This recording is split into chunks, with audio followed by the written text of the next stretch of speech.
കൊണ്ടാട്ടമുളകും വെണ്ടയ്ക്കയും ചേർത്തിട്ട് ഇത്രയും രുചിയുള്ള ഒരു മോരുകറി നിങ്ങൾ കഴിച്ചിട്ടുണ്ടോ? സാധാരണ മോരുകറിയല്ല ഇത്. ഒരു പ്രാവശ്യം ഉണ്ടാക്കിയാലേ വീണ്ടും വീണ്ടും ചോദിച്ച് വാങ്ങുന്ന രുചിയിലുള്ള ഒരു കറി തന്നെയാണ്. എളുപ്പത്തിൽ തയ്യാറാക്കാവുന്ന ഈ സ്പെഷ്യൽ റെസിപ്പി അവസാനം വരെ കാണാനായിട്ട് മറക്കല്ലേ. ആദ്യം തന്നെ ഇത് തയ്യാറാക്കാനായിട്ട് എന്തൊക്കെ ചേരുവകളാണ് വേണ്ടത് എന്ന് നോക്കാം. അപ്പം നമുക്ക് നേരെ വീഡിയോയിലേക്ക് പോകാം. Hello friends, welcome to Anas Monu vlog. ആദ്യം തന്നെ മോരുകറി തയ്യാറാക്കി എടുക്കുന്നതിനായിട്ട് ഒരു അരപ്പ് തയ്യാറാക്കിയെടുക്കാം. അപ്പോൾ അതിനായിട്ട് മിക്സിയുടെ ജാർ എടുത്തിട്ടുണ്ട്. ജാറിലേക്ക് കുറച്ച് തൈര് ചേർത്ത് കൊടുക്കാം. കട്ടിയുള്ള തൈരാണ് നിങ്ങളുടെ കൈവശമുള്ളത് എങ്കിൽ അത് മിക്സിയുടെ ജാറിലേക്ക് ഇട്ട് കൊടുത്തതിന് ശേഷം പിന്നെ നമ്മൾ അടിച്ചെടുക്കുന്ന സമയത്ത് കുറച്ച് വെള്ളം കൂടി ചേർത്ത് കൊടുക്കുന്നത് നന്നായിരിക്കും. പിന്നെ ഇതിലേക്ക് ചേർത്ത് കൊടുക്കുന്നത് ഒരു നുള്ളു പഞ്ചസാരയാണ്. പിന്നെ ആവശ്യത്തിനുള്ള ഉപ്പ് കൂടി ചേർത്ത് കൊടുത്തിട്ട് നന്നായിട്ട് തന്നെ ഇതൊന്ന് അടിച്ചെടുക്കാം. മൺചട്ടിയിലാണ് ഈ കറി തയ്യാറാക്കിയെടുക്കുന്നത്. അതിനായിട്ട് മൺചട്ടി അടുപ്പത്ത് വെച്ചിട്ടുണ്ട്. ചട്ടി ഒന്ന് ചൂടായി വരുന്ന സമയത്ത് വെളിച്ചെണ്ണയാണ് ഒഴിച്ചു കൊടുക്കുന്നത്. വെളിച്ചെണ്ണ ഒന്ന് ചൂടായി വരുന്ന സമയത്ത് ഇതിലേക്ക് കട്ട് ചെയ്ത് വെച്ചിരിക്കുന്ന വെണ്ടയ്ക്ക ചേർത്ത് കൊടുക്കാം. വെണ്ടയ്ക്ക നമുക്ക് ഒരു 5 മിനിറ്റ് മുതൽ 7 മിനിറ്റ് വരെ വഴറ്റിയെടുക്കാം. വെണ്ടയ്ക്കയിലെ വഴുവഴുപ്പൊക്കെ ഒന്ന് മാറിക്കിട്ടണം. ആദ്യമായിട്ട് വീഡിയോ കാണുന്ന പുതിയ കൂട്ടുകാരാരെങ്കിലും ഉണ്ടെങ്കിൽ സബ്സ്ക്രൈബ് ചെയ്ത് സപ്പോർട്ട് ചെയ്യാനായിട്ട് മറക്കരുത്.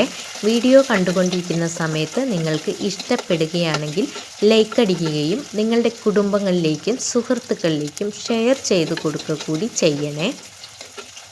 ലൈക്ക് അടിക്കുന്ന സമയത്ത് തൊട്ടടുത്ത് കാണുന്ന ഹൈപ്പ് കൂടി പ്രസ് ചെയ്യാനായിട്ട് മറക്കല്ലേ. വെണ്ടയ്ക്ക വെച്ചിട്ട് മോരുകറി എല്ലാവരും ഉണ്ടാക്കി നോക്കിയിട്ടുണ്ടാവും. പക്ഷേ കൊണ്ടാട്ടമുളക് കൂടി ചേർത്താൽ കിട്ടുന്ന രുചി വേറെ ലെവലാണ്. അപ്പോൾ ഇന്ന് തന്നെ ഒന്ന് തയ്യാറാക്കി നോക്കിയിട്ട് അഭിപ്രായങ്ങൾ കമൻറ്റിലൂടെ അറിയിക്കണേ. അപ്പോൾ വെണ്ടയ്ക്ക വഴന്ന് വന്നിട്ടുണ്ട്. നമുക്ക് വെണ്ടയ്ക്ക ഇതിൽ നിന്നും വേറൊരു പാത്രത്തിലേക്ക് കോരിയെടുക്കാം. ഇനി ഇതിലേക്ക് ഇട്ട് കൊടുക്കുന്നത് കൊണ്ടാട്ടമുളകാണ്. കൊണ്ടാട്ടമുളക് ഇതിലേക്ക് ഇട്ട് കൊടുത്തിട്ട് ഒന്ന് വറുത്തെടുക്കണം. തൈരിൽ ഉപ്പ് ചേർത്ത് അടിച്ചെടുക്കുന്ന സമയത്ത് ഉപ്പ് കുറച്ച് ചേർക്കാനായിട്ട് ശ്രദ്ധിക്കുക. കൊണ്ടാട്ടമുളകിൽ ഉപ്പുണ്ടാകും. അത് കറിയിൽ പിടിച്ച് വരുന്ന സമയത്ത് ഉപ്പ് കൂടാനായിട്ട് സാധ്യതയുണ്ട്. അപ്പോൾ അത് പ്രത്യേകം ശ്രദ്ധിക്കണേ. വെണ്ടയ്ക്കയും കൊണ്ടാട്ടമുളകും വെച്ചിട്ടുള്ള ഈ മോരുകറി ഇതിന് മുന്നേ ആരെങ്കിലും തയ്യാറാക്കി നോക്കിയവരുണ്ട് എങ്കിൽ കമൻറ്റിലൂടെ ഒന്ന് അറിയിക്കണേ.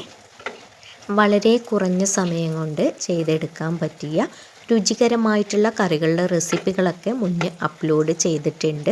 അത് കാണാത്തവരൊക്കെ ഉണ്ടെന്നുണ്ടെങ്കിൽ ഒന്ന് കയറി കണ്ട് സപ്പോർട്ട് ചെയ്യുക. മുളക് വറുത്തെടുക്കുന്ന സമയത്ത് കരിഞ്ഞു പോകാതെ വേണം കോരിയെടുക്കാനായിട്ട്. കൊണ്ടാട്ടമുളക് വറുത്ത് നമുക്ക് ഈ പാത്രത്തിലേക്ക് മാറ്റി കൊടുക്കാം. ഇനി നമുക്ക് ഇതിലേക്ക് ആവശ്യമായിട്ടുള്ള ചേരുവകളെല്ലാം ഇട്ട് കൊടുക്കാം. ഞാനിവിടെ കറി താളിച്ചിട്ടാണ് വെക്കുന്നത്. അപ്പം ഞാൻ ഇതേ ചട്ടിയിൽ തന്നെ ഇതിലേക്ക് കടുക് ചേർത്ത് കൊടുക്കുന്നുണ്ട്. കടുക് പൊട്ടി വരുന്ന സമയത്ത് അരിഞ്ഞു വെച്ചിരിക്കുന്ന ചുവന്നുള്ളി അതുപോലെ തന്നെ വറ്റൽമുളക് എന്നിവ ചേർത്ത് കൊടുക്കുന്നുണ്ട്. എന്നിട്ട് നന്നായിട്ട് തന്നെ ഒന്ന് മൂപ്പിച്ചെടുക്കുന്നുണ്ട്. ഉള്ളിയും വറ്റൽമുളകും മൂത്ത് വരുന്ന ആ ടൈമിൽ ഇതിലേക്ക് കറിവേപ്പില കൂടി ചേർത്ത് കൊടുക്കാം. എന്നിട്ട് നന്നായിട്ട് തന്നെ ഒന്ന് ഇളക്കി കൊടുക്കാം. തേങ്ങയൊന്നും ചേർക്കാതെയാണ് നമ്മൾ ഈ മോരുകറി തയ്യാറാക്കിയെടുക്കുന്നത്. വളരെ എളുപ്പത്തിൽ തന്നെ തയ്യാറാക്കിയെടുക്കാൻ പറ്റിയ ഒരു മോരുകറിയുടെ റെസിപ്പി തന്നെയാണ്. അപ്പോൾ എല്ലാവരും തയ്യാറാക്കി നോക്കാനായിട്ട് മറക്കരുത്. ഉള്ളിയും മുളകും വേപ്പിലയൊക്കെ നന്നായിട്ട് മൂത്ത് വരുന്ന സമയത്ത് നേരത്തെ നമ്മൾ വറുത്ത് വെച്ചിരിക്കുന്ന വെണ്ടയ്ക്കയും കൊണ്ടാട്ടമുളകും ഇതിലേക്ക് ചേർത്ത് കൊടുക്കുക. എന്നിട്ട് നന്നായിട്ട് തന്നെ ഇളക്കി കൊടുക്കണം. പിന്നെ ഇതിലേക്ക് ചേർത്ത് കൊടുക്കാനായിട്ടുള്ളത് നമ്മൾ നേരത്തെ തയ്യാറാക്കി വെച്ചിരുന്ന തൈരാണ്. തൈര് ചേർത്ത് കൊടുത്തു കഴിഞ്ഞാൽ പിന്നെ തിളയ്ക്കേണ്ട ആവശ്യമൊന്നുമില്ല. അപ്പോൾ മിക്സിയുടെ ജാറ് കഴുകിയിട്ട് കുറച്ച് വെള്ളം കൂടി ഞാൻ ഇതിലേക്ക് ചേർത്ത് കൊടുക്കുന്നുണ്ട്. ഇനി നമുക്ക് മോരുകറി തിളപ്പിച്ചെടുക്കാനായിട്ട് പാടില്ല.